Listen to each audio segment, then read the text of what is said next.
Making headlines tonight, building collapses in Vallavatta, injuring 23. First at 9. This is Other Derana 24/7.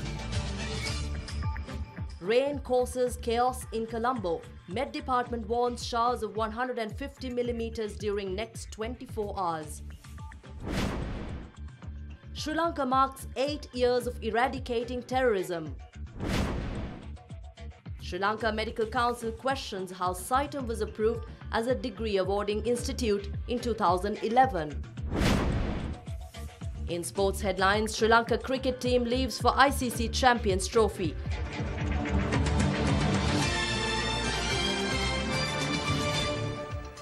A gloomy day of heavy showers and thunderstorms in Sri Lanka. We start off with the tragic incident of a building collapse in Vallavatta. Part of a 7-story reception hall located next to the Savoy Cinema Hall in Colombo collapsed today, leaving 23 persons injured.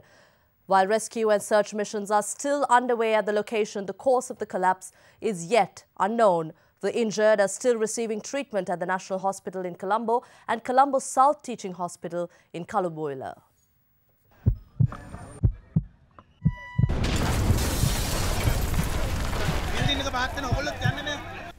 A part of the Excellency, a reception hall situated adjacent the Savoy Cinema Hall in Charlemont Road, collapsed this morning while 50 workers were still engaged in construction activities on the 7-story building. Police had received a telephone call at around 10:45 this morning, reporting of the building being slanted. With this information, police took measures to evacuate people from the building.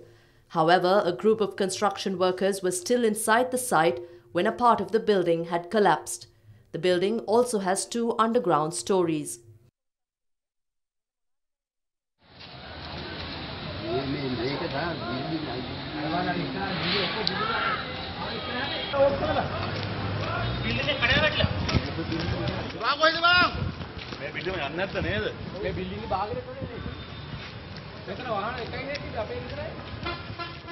A massive joint rescue operation commenced immediately with the collaboration of the Army, Police, Fire Services Department and area residents.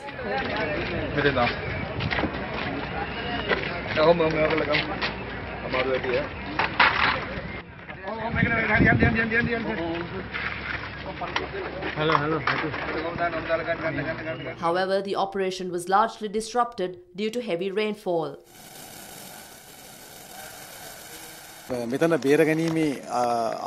We are trying to rescue the last person who is alive here. Currently, a person named Sampath is communicating with us. We're using highly advanced technology for the mission. He is buried under layers of concrete. We had to make the drilling process slow, otherwise he might get hurt.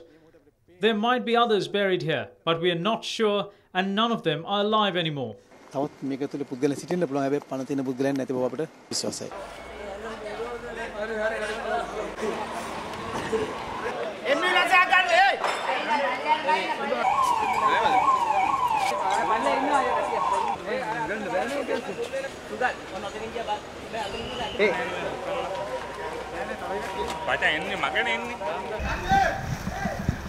During the operation, another part of the Excellency building had collapsed.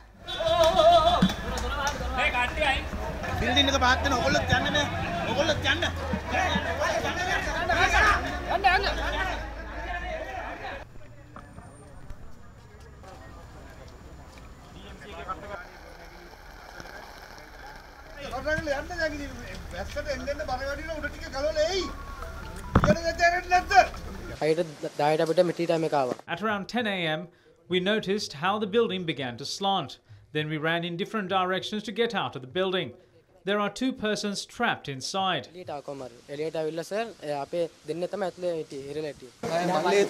It is my brother who is trapped inside.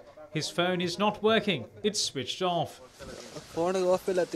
There are 2 of our people trapped here. We can hear them calling for help. Initially, 6 injured were admitted to the Colombo National Hospital, while another 14 were admitted to the Colombo South Teaching Hospital in Kalubowila.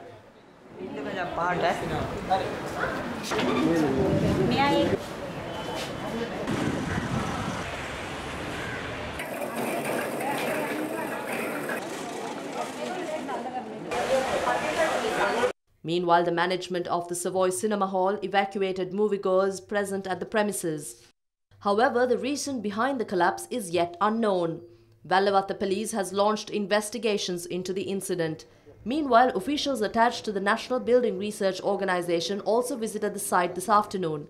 Preliminary investigations reveal that construction activities were undertaken by hired workers and not by professional building constructors. Residents had also expressed opposition regarding the construction of the building for a while now.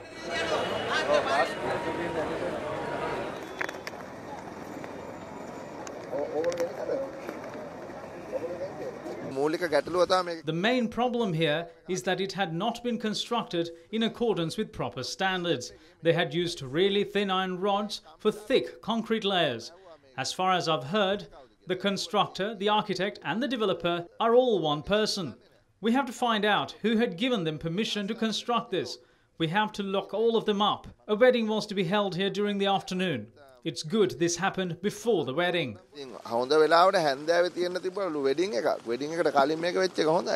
Meanwhile, the Chamber of Construction Industry of Sri Lanka calls for proper regulations in order to maintain standards of the country's construction industry. The problem is the construction industry authority cannot function without the required regulations and rules. Construction industry chamber have been pressing the ministry and the SIDA to have the required regulations passed. For the last 1 year, we have been unable to do that. Without the regulation in place, even SIDA can't perform building more than 3 stories and with public access. Should be designed only by a qualified architect and a structural engineer. Construction should be undertaken only by a registered contractor. So all these are in this act, but to be effective, the enabling regulations must be passed.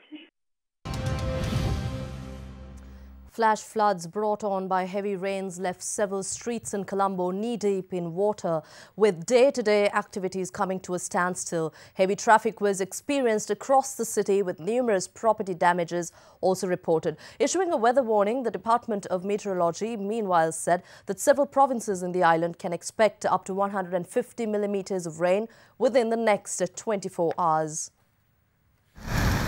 Day-to-day travel came to a standstill when several areas in Colombo were left inundated due to heavy rains.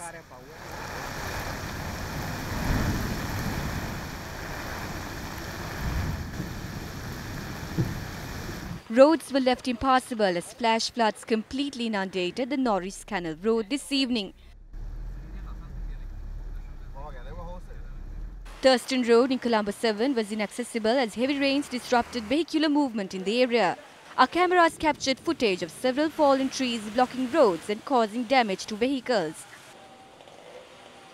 Passers-by and area residents were seen taking matters into their own hands when a fallen tree along the TB Jayamawata caused heavy traffic for 2 hours this evening.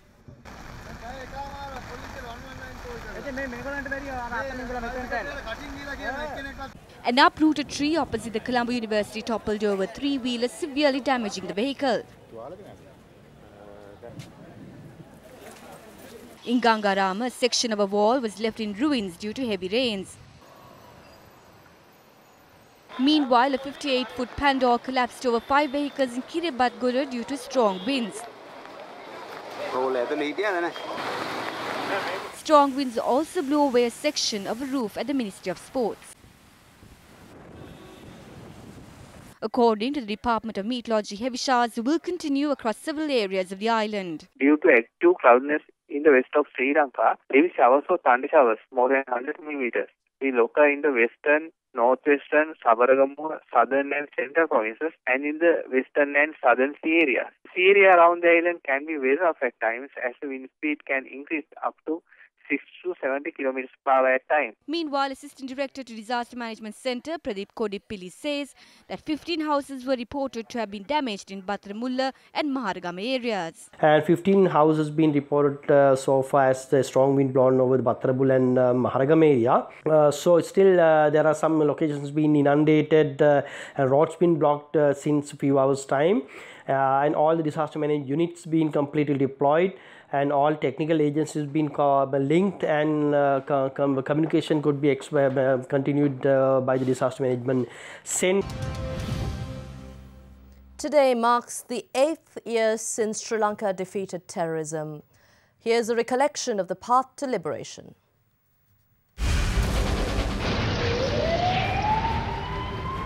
Terrorism rose its head in the country with the assassination of Alfred Durayappa, the former mayor of Jaffna, on the 27th of July 1975. From that day onwards, terrorism continued to unfold in Sri Lanka, claiming lives of thousands and leaving millions disabled. The ultimate dream of the leader of the LTTE, Velupillai Prabhakaran, was to declare the eastern province of the country as a separate state. The presidents, senior politicians, Tamil leaders, journalists and members of his own clan who opposed his separatist goals were mercilessly assassinated by this brutal leader, the self-proclaimed liberator of the Tamil people. The LTTE also attacked the temple of the sacred tooth relic in Kandy and the Sri Mahabodhi in Anuradhapura, which are considered to be the most sacred locations of the country. They also assassinated Buddhist monks in Arantalava and the devotees of the Kathankudi Mosque. They also destroyed the economic nerve centers of the country, such as the World Trade Center and the Central Bank. Under the guise of ceasefire, they used the opportunities to strengthen and regroup the LTTE outfits, which were followed by fierce attacks. The LTTE was at their peak of brutality when the former president Mahinda Rajapaksa came to power. The LTTE closed the Anicut of Mavillaru on the 21st of July in 2006, depriving water to approximately over 30,000 people. Thus, under the leadership of former President Mahinda Rajapaksa and the directions of the then Secretary to the Ministry of Defence Gotabaya Rajapaksa, as well as the chiefs of the tri-forces, the mission to rescue the eastern province commenced. The Civil Security Force of Sri Lanka and the Sri Lanka Police actively participated in protecting the released villages. The security forces liberated the eastern province of the country, capturing fortresses of the LTTE such as Sampur, Vakare and Toppigala. The terrorists, frenzied by the defeat in the eastern province, tried hard to destroy the day-to-day lives of the people in the north. The terrorists showcased their brutality by setting off bombs in Colombo, suburbs and other cities and killing innocent people in villages. Within such a backdrop, the security forces started missions to rescue the northern province. The tri-forces continuously marched forward and kept gaining ground on the terrorists. The luxurious life of the LTTE leader Velupillai Prabhakaran, funded with foreign assistance, as well as the reality of his separatist intentions, gradually came to light. Eventually, the security forces were able to save the northern province within 2 years and 10 months. Towards the end of the war, the most drastic challenge faced by the security forces was the leader of the LTTE using civilians as a human shield when attacking government forces. The security forces, however, were able to successfully conclude the largest rescue mission in the world by liberating more than 5,000 civilians held hostage. Velupillai Prabhakaran, who was destroying the lives of the civilians in the north, the east, as well as in the south, was found dead on the battlefield in Velamulli Vaikkal. Thus, the 18th of May went down in history as the day Sri Lanka defeated terrorism.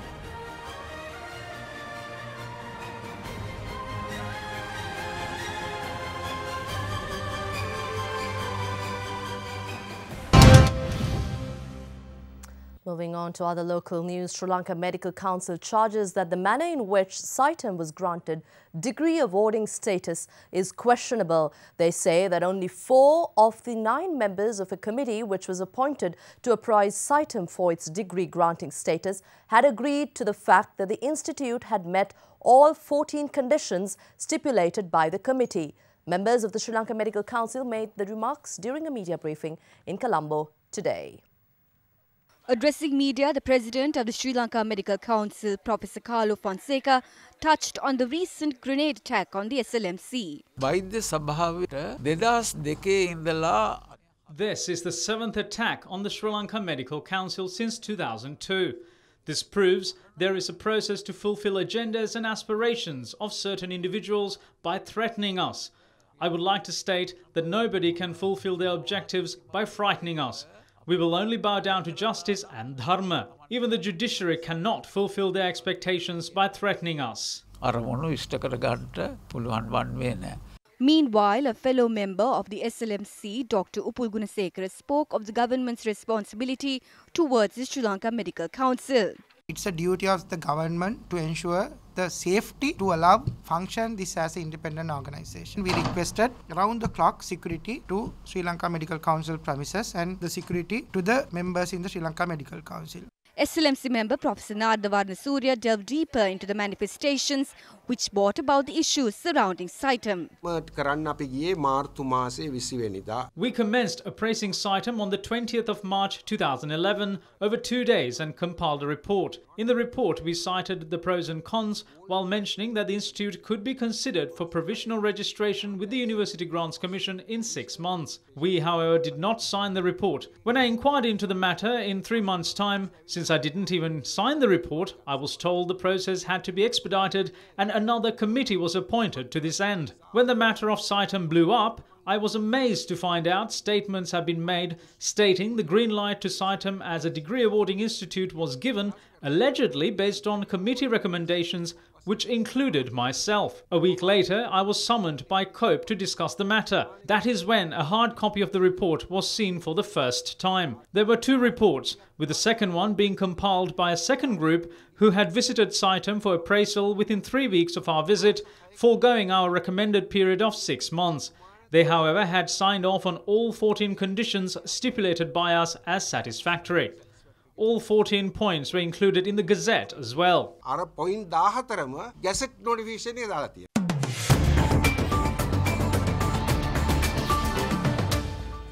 And in tonight's business news, former Director General of the Treasury Operations Department at the Ministry of Finance, MSD Ranasiri, today appeared before the Commission of Inquiry, probing the controversial bond issuance. Testifying before the Commission, he said that he is unaware of a letter sent by Finance Minister Ravi Karnanayaka to former Governor of Central Bank Arjuna Mahendran, citing a fund requirement worth 75 billion rupees.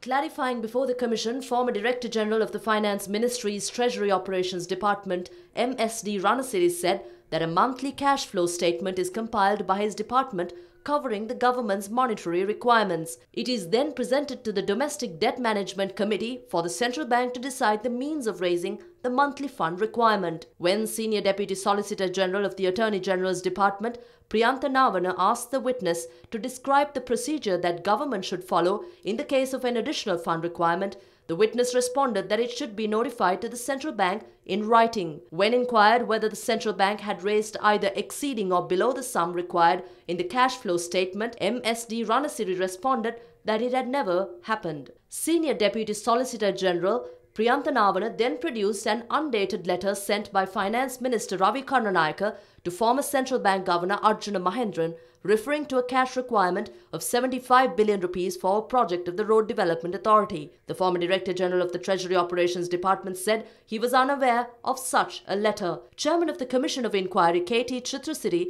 then sought evidence to clarify the process that should be followed when a ministry or an institution requires additional funds. Ranasiri said the requirement should receive cabinet approval while a supplementary estimate needs to be compiled. He added that the appropriation bill should be amended, following which the central bank should be formally informed through the Department of Treasury Operations. Still in business, delegates representing SAARC member states will be in Colombo during September for the region's annual trade and investment fair. Organized by the SAARC Chamber of Commerce and Industry, Federation of Chamber of Commerce and Industry Sri Lanka, the 2017 SAARC Trade and Fair Investment Forum seeks to provide a platform for both local and foreign investors to engage in cross-border ventures. More details were revealed at a media briefing today.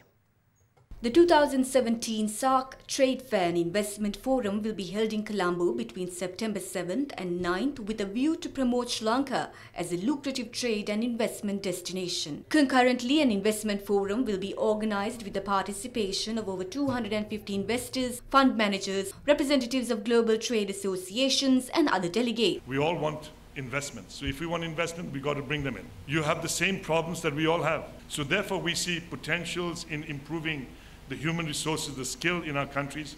We can find ways of investing in each other. And we urge the Sri Lankan government to take the leadership on behalf of the private sector. And in international business news, in an effort to focus on cash and engineering effort on fewer, more profitable markets, General Motors plans to quit selling their vehicles in India by the end of this year and will sell operations in South Africa. The Detroit automaker said today it will take a $500 million charge in the second quarter to restructure operations in India, Africa and Singapore, and will cancel most of a planned $1 billion investment to build a new line of low-cost vehicles in India. About $200 million of the charge will be a cash expense, and the moves are expected to save $100 million a year in a sector of GM's global business that last year lost about $800 million. GM have sold just a combined 49,000 vehicles in India and South Africa last year. And the Colombo Bourse equities retreated with both indices closing in negative territory. The all-share price index declined by 20.44 to close trading at 6,697.90, while the S&P SL20 index dropped 22.73 to close trading at 3,841.08. Market turnover fell to 629 million rupees today. Foreign investors in the meantime closed the day as net buyers with net inflow of 29 million rupees. However, foreign participation fell to around 18% of market turnover. We now have Imeshi Fernando with the day's market update. Top 5 gainers of the day were Lanka Finance, Paragon Ceylon, Adam Investments, Ceylon Printers and Malwatha Valley Plantations, while the top 5 losers were PC House, PC Pharma, SNB Leasing, non-voting, Blue Diamonds, non-voting and Tess Agro. Today's foreign purchases were 130.41 million rupees and foreign sales were 101.54 million rupees. There was one crossing today and the crossing's turnover was 77.5 million rupees. Here's a look at today's currency rates.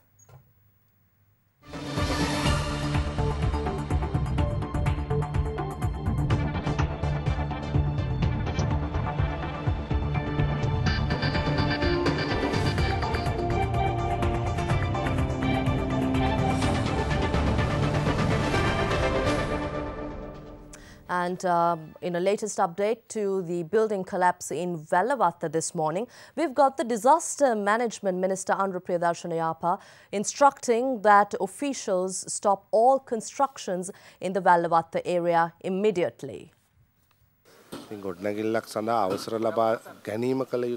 Permission should be taken before buildings and it should be granted. I think the local government authority is responsible. I told the NBRO Director General to prepare a report about all the buildings constructed near the lake in Vellavata. I can see the condition of some buildings are very bad. I instructed officials to stop all constructions in the area. Anyone who is culpable will be punished.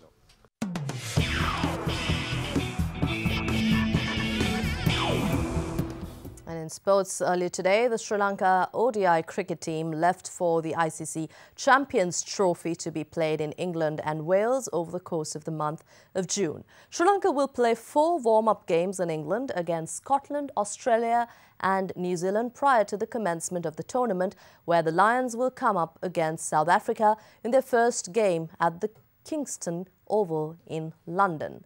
Sri Lanka will also play group stage matches against India and Pakistan. And in IPL news, the Kolkata Knight Riders advanced to the second qualifier, beating the Sunrisers Hyderabad in a rain-hindered match in Bangalore late last night. Kolkata restricted Hyderabad to just 128 and after nearly 3.5 hours of rain were forced to chase down 48 runs in just 6 overs under Duckworth-Lewis method. Batting first, skipper David Warner top scored for the Sunrisers with a 35-ball 37, helping his side to 128 for 7 in their 20 overs in the wake of some tight bowling from Kolkata. Nathan Coulter-Nile was exceptional with the ball for Kolkata, picking up 3 for 20 in his 4 overs, while Umesh Yadav picked up 2 for 21.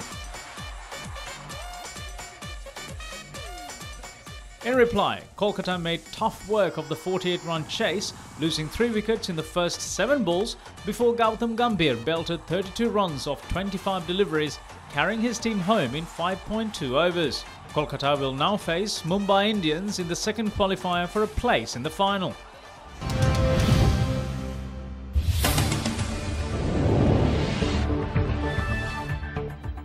And in world news, the U.S. Justice Department has named former FBI Director Robert Mueller as a special counsel to investigate Russian interference in the 2016 U.S. election, along with Russian ties to the Trump campaign. The move followed a week in which the White House was thrown into uproar following Trump's firing of FBI Director James Comey. Media reports surfaced alleging President Trump of requesting FBI Director Comey to drop the investigation into former National Security Advisor Michael Flynn. Lawmakers on Capitol Hill have praised the newly appointed special counsel for his integrity, but House and Senate Republican leaders said they would go on with their own investigations of the Russia matter. Mueller was a decorated former Marine Corps officer, a former federal prosecutor, and is known for his tough, no-nonsense managerial style.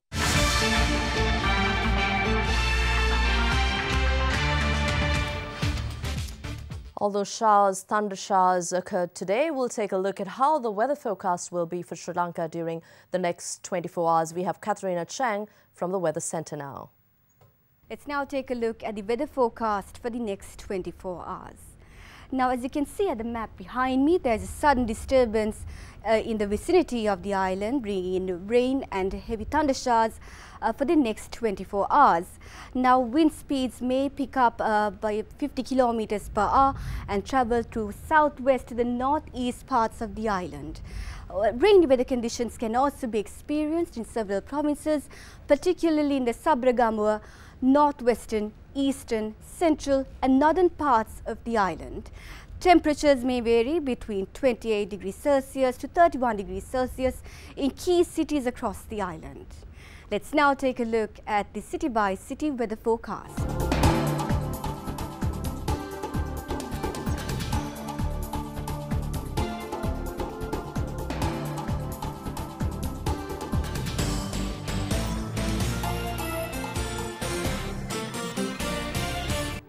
And that's all from Other Derana 24/7 live at 9. Before we go, we'd like to leave you with some visuals from Mihintale, a magnificent mountain peak which is believed to be the site of the historic meeting between the Arahat Mahinda Thera and King Devanampiyatissa, which later led to the origin of Buddhism in Sri Lanka.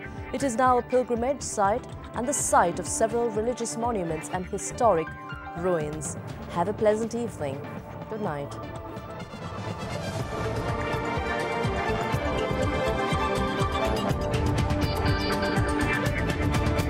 Bringing you the news and information 24 hours a day. This is Sri Lanka's premier news channel, Other Derana 24/7.